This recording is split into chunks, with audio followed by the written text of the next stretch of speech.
So we talked about gluten development. We talked about building the structure in the dough. The next thing I'll touch on is shaping, like dough handling and shaping. Um, so this is another thing that I think that's important as well. I think how you handle the dough can affect the final outcome. Um, and it really depends on what the characteristics of the dough at time of shaping. Because let me step back, right? There's some concepts, let's say two concepts I want to talk about, or one concept, but two characteristics of the dough. It can be elastic or it can be extensible, right? These are two things that are, they're opposite sides of the same coin. When a dough is elastic, it is strong, right? If you think about a rubber band and you pull it, it's going to resist you. It wants to get back to its original shape. Extensibility is on the opposite end of that. Extensibility, if you were to just pull it, it will go. It will go with the flow. And extensible doughs tend to be more weak, right? And don't think of strong and weak as good or bad. It's just characteristic of the dough. Um, so with that in mind, when it comes to shaping, when you bulk ferment it and you're turning out your dough and you're going to do a pre-shape or a shape, how does that dough feel? Um, does it seem quite resistant to change? Have you proofed it to the point that it's really airy and it's full of bubbles, so you can't really stretch it? Or does it feel like there's some give? Right. So these are things that you'll start to recognize as you feel the dough a bit more. Um, so all that to say is that if you've got an extensible dough, something that's going to not resist change, not resist stretching, you'll want to give that maybe a tighter shape. You'll want to create some tension in that because it's quite slack. On the opposite end of that, if you had a strong dough, something that's elastic, you might not be able to stretch it and give it some tension without it ripping. So those are the kind of things that you have to think about. Well, they come into my mind, especially when now with my process and I'm learning to read the dough a bit better than I did when I was a beginner. So you've got different kind of shaping techniques. I did want to show you previously what I call a fold and roll, and that's where if you imagine you've got your dough, you dumped it out onto the table, and you kind of try and get it into a rectangular shape, and you fold one side into the middle and then the other side into the middle. So now you've got like a long kind of log in the middle, and then you roll that dough up. I'm sure many of you have seen this technique used, what I call the fold and roll. And I use that mainly when I've really pushed fermentation, like when the dough is really airy and jiggly, and it's like it's going to fight me if I try to do any kind of, pull it and stretch it. And then there's plenty of other techniques.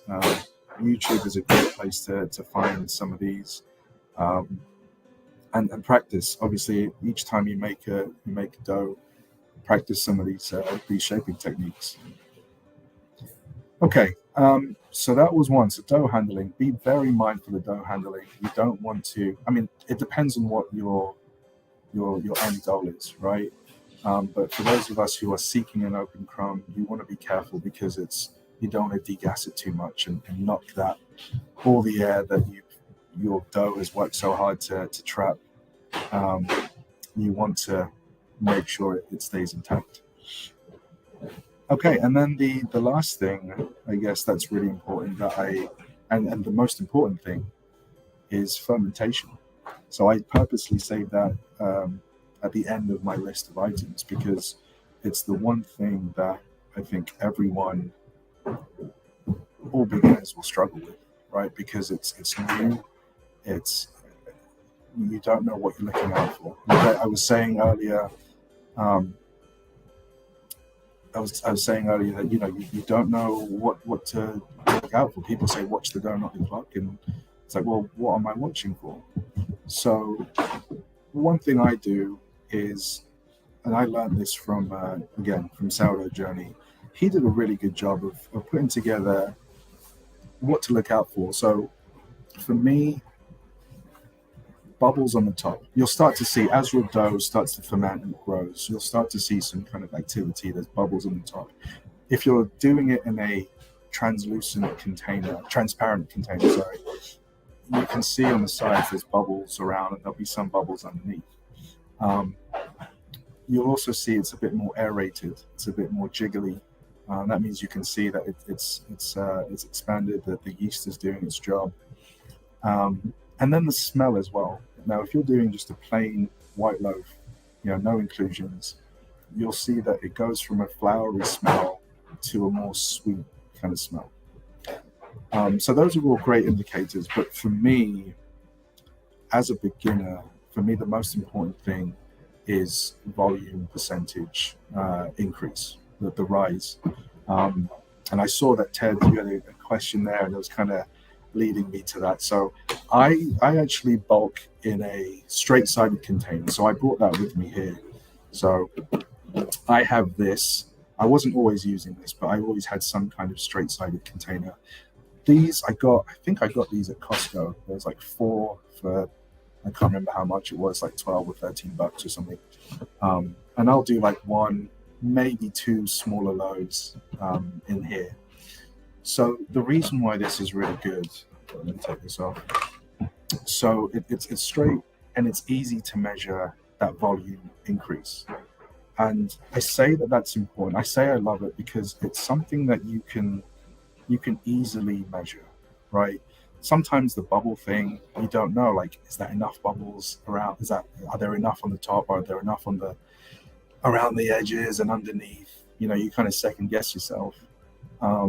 But the volume rise is something that you can definitely measure. So how do we do that? So with this, I'll talk about my process. I mix everything in a bowl. I do my stretches and folds in the bowl. And then once I'm done, I will put into this container. So an immediate question that you might have is, well, because bulk fermentation starts once you add that starter, right? Once you add the starter to the flour and the water, and for this purpose, we'll say salt as well. Once everything's mixed, that is when bulk fermentation starts.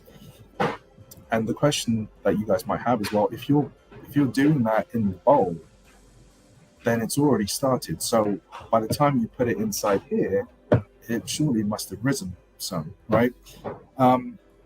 And that can be the case. So I know what some people do is they will either mix everything in here, do the stretch and folds in here, and then push everything down so you can see where that starting line is.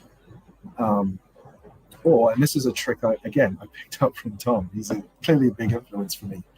But he had noticed, at least for plain loaves, no inclusions, that however much flour you're using in weight, if you multiply that by 1.5, that is where your starting point is.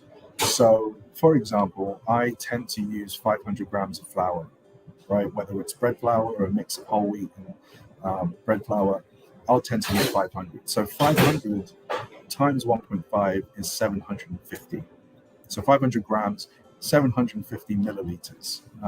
Great thing about the metric system, 750 milliliters is 750 grams of water. So I know then that I know then that my 750 is kind of, I don't have to really pay attention to where it starts because I know it will begin at 750. I just have to know where is 25%, where is 50%, where is 75%, where is 100, where is it going to done? And then based on that, there's a great chart from, surprise, from John Kakuza on his website. It's a guide, right? It's a guide of how temperature is going to affect that rise. And you'll know if you should do maybe take it to 30%, take it to 50%, take it to 75%. And use that as a guide because it depends on your starter as well, how strong your starter is, your environment. But these are all things that are going to affect it. But I used his information as a guide and it worked. It worked really well for me. And I found that changed. As my starter changed, as my starter matured, I found that I could push the boundaries that he had set initially in those charts and tables. But that's how it has to be. It's constantly, your start is constantly changing. It's a living organism, right? It's not always going to behave the same way. But what you can hope to do is affect it in such a way that it becomes predictable. But again, it can always change. And that's why I have my notebook, and I make my notes and I try and learn from it, and I tweak things. So that's why I'd say fermentation's key. Learning to read volume percentage rise in a straight-sided container is really good. Really good to do, really helpful for beginners, right? And I think as you bake, you start to recognize some of the other things that aren't as obvious, like how does it feel, how does it look, and it's just one of those things that will just become, I don't know, you just learn to recognize it. I used to think, like, as a beginner, I was like, how do you know? And it's so funny because now, after all the loaves I've baked, I'm starting to get there. I don't think I'm fully there yet, right? But I'm already starting to be able to gauge what it looks like when it's fermented. Because I still use the volume percentage rise to help me gauge when that's done. One thing I kind of skipped over was a key point for fermentation and for your whole process is temperature. Temperature is, in my mind, is another ingredient to your dough. And depending on what that temperature is, I mean, you all know, temperature affects fermentation. If it's warmer, your fermentation will go faster. If it's colder, it will go slower. I'm kind of lucky. I'm not in an extremely warm environment. I know that some of our members have struggled with really hot climates.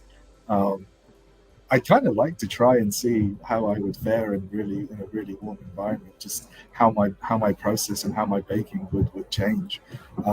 But yeah, temperature is something to be mindful of. And I actually, when I started baking, I favored lower temperatures. So I was baking at around like 68 to 70 Fahrenheit. I think that's around 20, 21 Celsius. So I would stick to those low temperatures, and with sticking to those low temperatures, it opened up the window for me of when bulk fermentation would end, but it also meant like really long fermentation times, which worked out initially because I would let it ferment overnight while I slept, and because I started sourdough in the winter time, I had a nice cool kitchen where it could rise slowly overnight and not risk being overproofed. It still became overproofed because as I was learning, but that's kind of what I favored. Now I actually try and target a dough temperature. So that's another thing, right? There's ambient temperature of your room, but then there's also your dough temperature. So that's where I find this is really handy. So I brought this in. This is my thermometer that I use to measure the dough temperature. I target a dough temperature of about 78 Fahrenheit to 80 Fahrenheit, 78 to 80. And the way you can do that is by adjusting the temperature of your water. And I kind of just wing it. I'm not there trying to make sure it's precisely where it needs to be. Like I've now been able to get into, be able to do it so that it sits at around 78.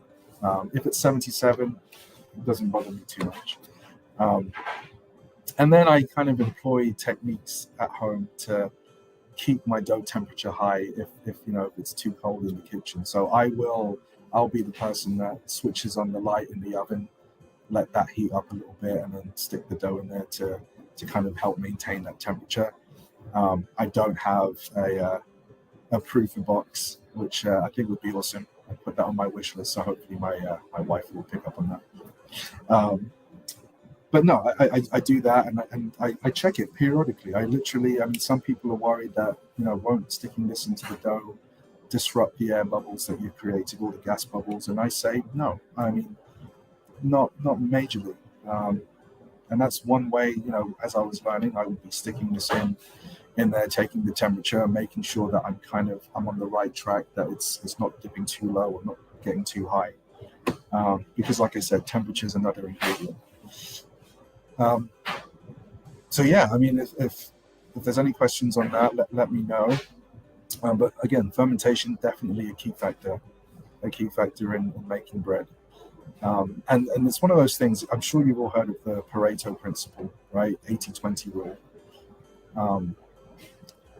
You get fermentation right, you will end up with, more often than not, you'll end up with great bread. You don't have to shape. You don't have to, do all that stuff. You can literally just throw it into the Bannerton or the proven basket and then score and bake, and you still end up with great bread as long as you get fermentation right. I'm going to quickly catch this question here. What are some of the ways you continue to challenge yourself and grow as a baker? Great question. So for me, it's pushing the boundaries. Right now that I'm a bit more comfortable with baking a good loaf of bread that I'm happy with. I'm not afraid to push boundaries. The other day I did a 90% hydration dough. My intent was to make focaccia, but I really wanted to just see how that evolved. And yeah, it was like a really sticky mess, and I didn't think I was going to be able to let the gluten develop and the structure develop, but it came together. And it's a shame we can't get the clips working, because one of my videos was a coil fold with this 90% hydration dough, and you could see that it went from like a really soupy mess. It was liquid, like it was literally like liquid. And then by the time I got to my third or fourth coil fold, it was just, the structure was there. It was together. It was silky smooth, and it wasn't liquid. And that to me is an amazing thing. But yeah, I try and change things up. Like now that I've kind of comfortable with making a straight plain loaf, I'm now playing with different flours, different inclusions, and I'd like to maybe mix in different ingredients with the water, right? I've seen a loaf that was inspired by one of my favorite dishes. It's a Korean dish called the tteokbokki. I think if there's any Koreans here, then if I massacred that pronunciation, I apologize. But it's a great dish, spicy dish. It uses gochujang, a spicy bean paste, and it's got sesame seeds and green onions, like spring onions, some sesame oil, and I really want to make that into a loaf. I've seen some people do it, and I'd like to try and do that. And I think, I'd just like to experiment and not be afraid to fail, right? I know that even a failure can end up in really good bread, better than store-bought, and my family love it. So there's always going to be fans there of my bread. So another question here: can you share a story of a baking failure and how you turned it into a learning experience? Yeah, I mean, all of my baking failures was just from fermentation. I think I mentioned before. What did I do? So my brother was coming to visit from the UK, and long story short, I had to go pick him up in Chicago, which from Detroit is about 4.5, 5 hour drive. Anyway, I for some reason decided I was going to make a loaf, and I ran out of time to get it done, and so I had to stick it in the fridge. Long story short, it was fermented. It was overproof. It was flat. It was really flat. You guys have never seen it because I don't always post my failures. Maybe I should, just to show that I'm not this prodigy that I've been made out to be. But it was just really flat. But you know what? Like I said, it tasted great. My brother had some, like when I brought him and his wife back to the house, and I baked it up. It was flat as a pancake, looked like a massive hockey puck. Sliced it up, and he tasted it, and he said, "This is really good." So it's comments like that help you realize, you know what? It's fine if we mess up. It's fine if you overproof. I mean, use it as a tool to learn. Make sure you take your notes, right? I do. But yeah, I'd say, and a lot of my other failures, they all revolve around fermented or over fermented dough. I think one of my earlier ones was when I used yeast. I learned quickly that yeast does not act in the same way as sourdough, right? I tried to use the same process. I tried to do a cold proof, and I found that that's when I learned that yeast is just really, really strong compared to sourdough. And so I remember I did my folds, I let ferment on the counter, and then I shaped and I put into the fridge. And when I came to bake it the next day, it was just like if we pretend this is the Benetton, like it was just overflowing. Um, and that's kind of what, like I said, that's when I learned that yeast can't be the same as sourdough. It's completely different. You got to think of it in different ways.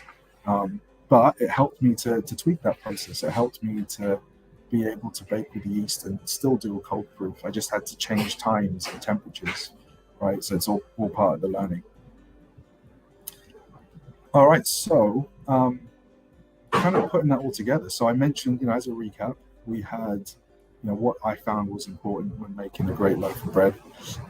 Starter maintenance, well-developed gluten, good dough structure to help with the shape of the loaf.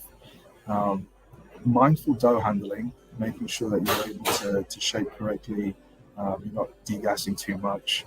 And then the big one is fermentation, and that's key. And all of these factors are important for making bread, and they're also the ones that I am mindful of when trying to achieve an open crumb.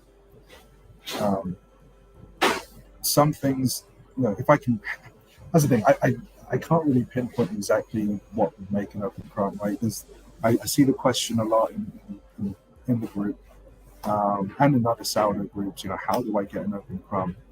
And one of the answers that people will give is increase the hydration. Higher hydration is going to give you a more open crumb. And that technically isn't wrong, but it's not the only thing, right? And that's where people might get frustrated, where they increase the hydration. They might struggle with it because now you've got a dough that's a bit more difficult to handle. And then they still don't get an open crumb. So all of those things that I was mentioning before, like proper fermentation, like you want to make sure you fermented that dough as close to perfect as you can get. Have I gotten perfect fermentation? Maybe once. I don't know. But you want to get it as close as you can. You want to be careful, again, if you're trying to get that open crumb, you want to be careful your shaping isn't going to be knocking out too much gas. You want to be able to preserve that in the dough, and that will obviously grow during bake. Well-developed gluten, that's definitely an important thing. I feel like it is important to make sure that gluten is developed up front so that once fermentation starts, it's going to be trapping those gas bubbles right from the beginning. You want to make sure it's got that, you think of it like a balloon sheet of balloon, and all the gases is coming, it's keeping them inside the dough. And then dough structure, making sure you get your folds and everything, and build the structure you want for the bread that you're trying to make, right? I do recognize that all breads aren't necessarily going to be like tall freestanding loaves. You might want something that's a bit more with less height, but then you'll have a better crust to crumb ratio. That's great for like ripping and dipping into your soups, and maybe people don't always want the big loaf. So it really depends as well on what your end result is, and how that will influence what you want to do.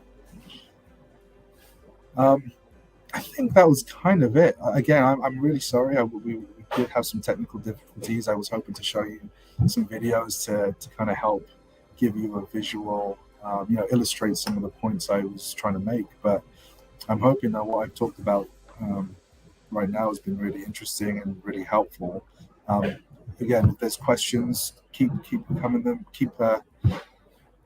coming through, and I'll try and get to them. We'll get one here. What advice do you have for new bakers who might be feeling overwhelmed with the process? Bake. Just bake. Don't be afraid of it. I mean, if I could go back and kind of talk to myself, I would have gotten my sourdough starter going straight away. I would have just, don't be afraid to fail. And I say that because I know what I'm like, and I would be afraid to fail, right? I spent so long reading so much information to make sure that my first sourdough loaf was going to be as good as I could, as good as I could get it, maybe up there with some of the others. But that's unrealistic. Like, it's good.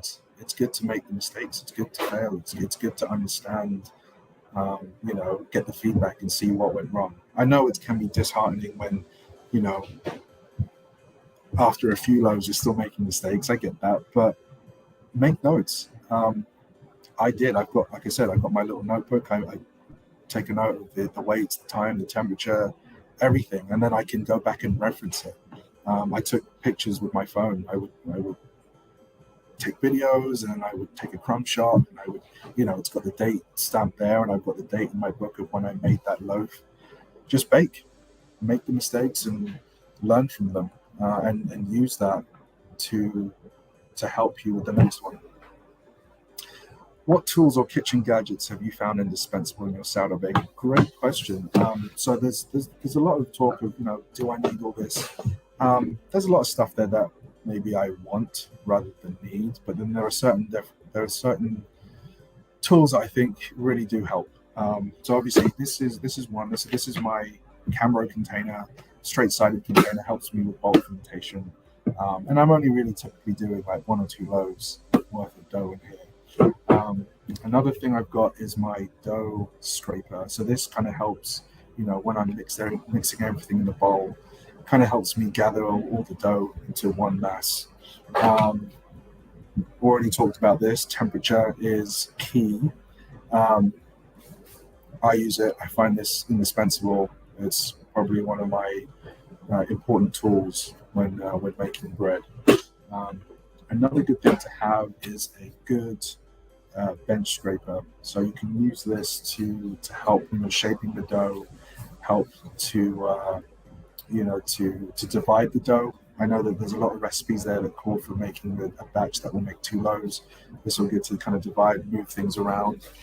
This one's actually a great tool. Let's see, I've got the sun coming through now. So this is by a company called Barlow & Co. Barlow & Company. I think they're based out of Utah. So American made, great wood. I think this one's the maple. I think they got maple, cherry, and walnut. Really durable. I really like this thing, and I've been using it for the last week, and it's really cool. So that's good to use. This thing as well. So this is another beauty from Barlow & Co. This is it's called a Danish dough whisk or a dough hook. Really useful if you're only baking a few loaves, 1 or 2 loaves, and you're mixing by hand. You're not using a big mixer. You're just doing it in a bowl. This is really good to mix. I mixed up a batch last week. I think I used 500 grams of flour and about 350 milliliters of water, and I mixed that into one shaggy mass in like a minute and 30 seconds, so 90 seconds, and it was all mixed with this thing. I don't know the science behind how it does that, but it works. And this is a beautiful piece of craftsmanship as well. So Danish dough whisk, I find that really good as well. And then a really good bread knife. So I have one that I'll do the cut in half and show the crumb shot. I also have this really cool kind of bow knife, so to get some slices. This thing here just helps to keep everything even. So as you're slicing down, you'll get some nice even slices. And this is also from Barlow & Company. I've been quite lucky. I've been fortunate enough for them to send me some of these, and I love them. I love using them. Other than that, I mean, there's not much else you need for making great bread. Minimal tools. There's also some fancy stuff you can get. Some people have proofers, which, like I mentioned, I'd like one. I know that there's a company that does it helps to maintain the temperature of your sourdough starter, which is really cool. So, I see a question here from Eva. What Filipino bread would you like to try baking? You could tell I'm Filipino. Yeah, just in case no one caught that, I've got the sun and stars on my hat here to represent the Philippines. Filipino bread. So I actually did. I've made. So it was my early bakes because, like I said, I was using yeast. I baked pan de sal, and it was ube pan de sal. and inside I made ube halaya or halaya. I always forget how to pronounce that. And ube is a purple yam, indigenous to the Philippines. It's used, it's famous in the Philippines. I think obviously here in the States people know ube now. Very vibrant purple color, kind of tastes of like vanilla and pistachio. Mate, I don't know. It's kind of nutty. It's a unique flavor, but it reminds me of when we would take vacations in the Philippines to visit my dad's family. But I made the ube halaya is like a jam made from ube and some. I use coconut milk and I made that. I do want to try like ensaimada and de coco, all the breads that I would eat when I would visit the Philippines with my family. So definitely they're up there. They're on the list of things to make for sure. So okay, do we have any more questions? I know we're kind of getting to the hour here, but if there are any other questions from anyone, I'd definitely love to hear from you and share some of my knowledge. If there's anything that didn't make sense during the talk, please let me know. What is your favorite sourdough recipe and how is it special to you? Huh. So that's a funny thing. I'm gonna at this point right now, like I said, I'm only about 4.5 months, 5 months into baking sourdough, and I took the approach of sticking with one plain loaf, and I baked that so many times, just to understand the process and get to where I am today. So I haven't really ventured out, and that's where I used to get jealous. I'd see all of you guys posting all these really cool things, and I'm like, I was torn between, do I go and try that something new, or do I just stick with this, be methodical with my process, and being methodical with my process won, and I think I'm the better baker for it. So to answer your question, Donna, I think my favorite sourdough recipe is just my own plain white loaf. It got me to where I am right now. And that's literally just, I'll use 100% King Arthur bread flour. I'll do 75% water, so that's about what 375 milliliters of water. I'll do 2% salt, so I'll put 10 grams of salt, and then percent starter. So 100 grams of my starter, then 500 grams of the flour, and I will do that, and that to me will be the recipe and the bread that helped me just get better. And it will always be like, even when I increase the hydration, I literally keep everything the same, add more water, and I would use that to practice. So, but ask me in a year, and we'll see how that changes, right? Because like I said, I want to start messing around with different flours and different ingredients, and that could change. The answer to that question could change in a year's time. So, all right. Okay, so it sounds like that might be it for this evening. So again, thank you everyone, and sorry again that we weren't able to show some of the clips. I think we got some plans to try and maybe get those included when we broadcast this again for like reruns, and if it's on when it gets on the YouTube channel, and you'll get to see some of that. But yeah, you guys know where to find me. I'm in the Baking Great Bread at Home Facebook group. I'm there as a group expert. If you want to reach out to me with any questions and anything sourdough related, I will of course help in the best way that I can. And if I don't know the answer, we have a great team of people that can probably help you as well. So yeah, so thanks everyone for watching. I appreciate your time. I hope this was informative. I hope that you've been able to get a good insight into how I think and how I view my process. Yeah, happy baking, everyone.